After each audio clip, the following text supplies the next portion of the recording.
அப்பா சொல்லுப்பா. ஐயா இப்பதான் வையா வாயா. என்னையாச்சு கம்பெனி போனீங்க, வேலை கிடைச்சதா? கிடைக்கலப்பா, இந்த வீட்டு எனக்கு கிடைக்கல. இப்போ நான் உங்கள்கிட்ட ஒன்று கேட்கவா? என்னை எதுக்குப்பா 18 வருஷமாக படிக்க வச்சேன்? படிக்க வச்சு இந்த சர்டிஃபிகேட்லாம் வாங்கி கொடுத்தல இருக்கு. இந்த சர்டிஃபிகேட்லாம் வாங்கி கொடுத்தல எதுக்கு வாங்கி கொடுத்தேன்? எந்த கம்பெனி ஏறினாலையும் வேலைன்னு சொல்லிட்டு இருக்கான். நான் எதுக்கு 18 வருஷமாக படிக்கணும்? அதையும் தாண்டியே இருக்க ஒரு கம்பெனிக்கு போகணும் சொல்லு.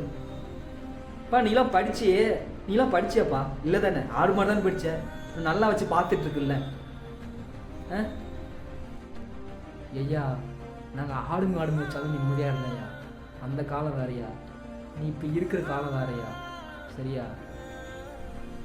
ஒரு அறிவுக்காக எனக்கு படித்து வச்சேன், சரி இல்லைன்னு சொல்லலை.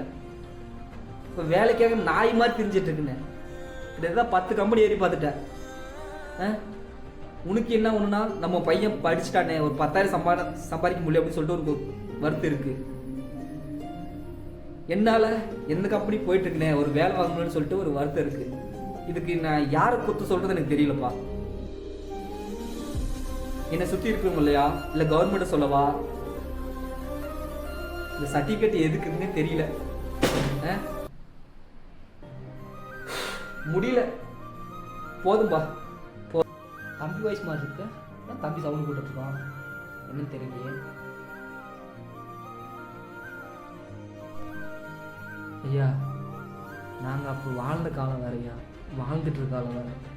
இப்போ நீ வாழ்கிற காலம் வேறு, வாழ்ந்துட்டு இருக்க காலம் வேறு. சரியா? அதுக்கு இதுக்கு ஒரு சரியா ஈடாகாதியா.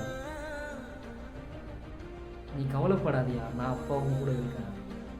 பயப்படாத, எதுக்கும் வருத்தப்படாதையா. என்ன அவன் என்ன வேலை கொடுக்குறது, நான் அப்பாவும் நான் பார்த்துக்கிறேன். உங்களுக்கு என்ன தோணுதோ அதை செய்யா, நான் உங்களுக்கு சப்போர்ட்டாக இருக்கேன். டேய் இதுதான் பிரச்சனையா? விடு, அந்த கம்பெனி தேடுற வேலையை விடு. சரியா? விட்டுட்டு உனக்கு என்ன பிடிக்குதோ அதை செய். சரியா? நானும் அப்பாவும் கூட இருக்கும். எதுக்கும் பயப்படாது, எதுக்கு கவலைப்படாது. சரியா? போய் நல்லா ரெஸ்ட் எடுப்போம். சரியா? ரொம்ப டயர்டாக வந்திருக்க போல அண்ணா. சரிண்ணே, சரி ஓகேண்ணா, சரி.